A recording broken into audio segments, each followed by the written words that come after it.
रहे वो बात बनती रहे।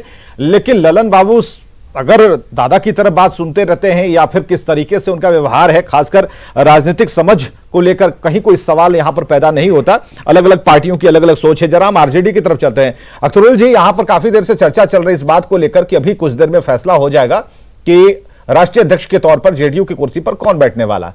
सवाल इस बात को लेकर नहीं है, सवाल उस पावर को लेकर के है कि जिनके हाथ में हम कुछ सौंप रहे हैं, क्या वो खुद डिसीजन लेने में इतने ताकतवर खुद को महसूस कर पाएंगे या फिर उनकी कोई ना कोई चाबी नीतीश कुमार जी के हाथों पर रहेगी। बात इतनी आसान सी लगती है। और दूसरी चीज, जो जातिगत लांछन की बात है नीतीश कुमार, ऐसा कहा जा रहा है कि ललन बाबू को सामने बिठाकर उसे धोने की एक तैयारी है। तो आपके ऊपर तो परिवारवाद का ठप्पा लगा हुआ है, जिसे बराबर पक्ष के जो लोग हैं वो खेलते रहते हैं। इस बार आपकी बारी है। नहीं, देखिए, यहाँ तक अध्यक्ष की बात है, सही कहा हमारे साथी ने कि वो जदयू का इंटरनल मैटर है।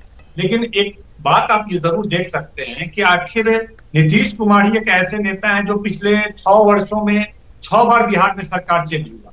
पता नहीं कैसे होता है, क्या कंफ्यूजन है। अध्यक्ष को ही लीजिए, 1 साल पहले नीतीश कुमार अध्यक्ष थे, 6 महीने पहले आरसीपी सिंह अध्यक्ष थे, अभी 6 महीने अभी बन जाएंगे, जो भी बने, ललन सिंह बने चाहे जो बने, लेकिन 6 महीने से ज्यादा नहीं बन रहा है। कहने का मतलब यह है कि नीतीश कुमार जी की जब से राजनीतिक हैसियत बिहार में घटी है, कई उनके पार्टी के जो नेता हैं वो अपने आप को नीतीश कुमार जी के समकक्ष समझते हैं।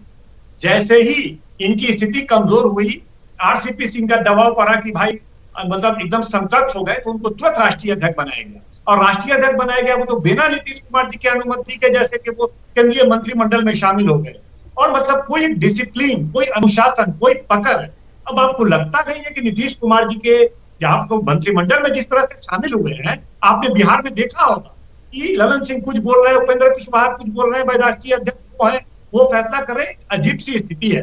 कई नेता अपने आप को नीतीश कुमार के समकक्ष समझ रहे हैं। ललन सिंह भी पार्टी तोड़ने की स्थिति में आए थे, जो इंटरनल चर्चा थी बिहार में कि ललन सिंह को केंद्रीय मंत्रिमंडल में नहीं लिया गया, आरसीपी सिंह चले गए, तो उनको खुश करने के लिए कि पार्टी ना टूटे, ये भरोसेमंद आदमी नहीं है, इसलिए नहीं बनाया जाएगा, बल्कि इनकी मजबूरी है कि ललन सिंह पार्टी के पुराने लोग हैं, नीतीश कुमार जी, ये तमाम लोग का दावा है कि हम लोग समकक्ष लोग हैं। उसी तरह आपने देखा उपेंद्र कुशवाहा जी को पार्लियामेंट्री बोर्ड नाम का कोई चीज जदयू में नहीं है। जो राष्ट्रीय अध्यक्ष होता है वही पार्लियामेंट्री बोर्ड का चेयरमैन होता है। एक लॉलीपॉप जब प्राधानी पार्टी में नहीं है, पार्टी के संविधान में नहीं है, तो एक अजीब स्थिति से नीतीश कुमार जी गुजर रहे हैं। जब से राजनीतिक हैसियत कम हुई है, कई नेता पार्टी में पूरी तरह से हावी हो गए हैं। आरसीपी सिंह इनकी बात नहीं सुन रहे हैं, ललन सिंह इनकी बात नहीं सुन रहे हैं, कल उपेंद्र कुशवाहा नहीं सुनेंगे। और एक अजीब स्थिति जो आने वाले दिनों में देखने को मिलेगा। कौन बनता है अध्यक्ष, किस परिस्थिति में बनता है, तमाम चीज आने वाले 2-4-6 महीने में जो भी बनेगा, 6 महीने से ज्यादा अध्यक्ष नहीं रहेगा और इनके डायरेक्शन पे नहीं चलेगा। वो एक अलग ग्रुप बनाएगा। जिस तरह आरसीपी सिंह ने एक नीतीश कुमार जी से अलग एक ग्रुप बनाने का काम किया है, उसी तरह जो अध्यक्ष बनेगा, फिर मतलब नीतीश कुमार जी का नियंत्रण अब अपनी पार्टी पे दिखता नहीं है। जिस तरह का बयानबाजी आ रहा है राष्ट्रीय प्रवक्ता। ठीक है, जरा संजय जी के पास चलते हैं। संजय जी, 2 बातें यहां निकलकर सामने आती हैं। एक तो जो कलंक लांछन को धोने की बात चल रही थी वो अपनी जगह है। दूसरी बात यह है कि कितने दिनों के लिए होगी। एक डर नीतीश कुमार के मन में, ऐसा आरजेडी का मानना है कि वो डर था कि कहीं यहां पर खेल न कर दें ललन सिंह, इसलिए उन्हें मनाना जरूरी है। तो पहले उन्होंने मुख्य प्रवक्ता के तौर पर नीरज जी को बिठाया और उसके बाद दूसरा एंगल ये अभी सामने नजर आता है। इसके अलावा और कितने एंगल्स हैं इस पूरी सिनारियो को देखते हुए, पूरा जो चल रहा है अभी फिलहाल? नहीं, नाराजगी की खबर तो सरफेस पर आई थी और ये बात सही बात था कि जब 2019 में नीतीश कुमार ने कहा था कि हम सिंबॉलिक तौर पर हम पार्टिसिपेट नहीं करेंगे मंत्रिमंडल में, और फिर वही 2021 में उन्होंने कहा कि यह फैसला मेरा नहीं था, यह फैसला राष्ट्रीय अध्यक्ष का था। तो पार्टी में तो नाराजगी चलते रहती है, ऐसा नहीं है कि ये जो चाहेंगे वही होगा। वही आरसीपी सिंह जी जब कहते हैं प्रधानमंत्री जी के बारे में कि ये तो उनकी दरिया दिली है, ये तो उनकी उदारता है कि उन्होंने हमें मंत्रिमंडल में जगह दी, वही जेडीयू 2019 में कुछ और बोल रही थी। तो चीज़ें परिस्थिति के अनुसार, टाइम के अनुसार वो बदलते रहती है, बयान भी बदलते रहते हैं, बोल भी बदलते रहते हैं। लेकिन हाँ, इतनी बात जरूर है कि ललन सिंह कद्दावर नेता हैं और जेडीयू में नीतीश कुमार के साथ बड़ी मजबूती के साथ ये जुड़े हुए हैं। इसलिए एक एंगल ये भी है कि नीतीश कुमार के विश्वस्त लोगों में एक ललन सिंह का भी नाम आता है, इससे कोई इनकार नहीं किया जा सकता है।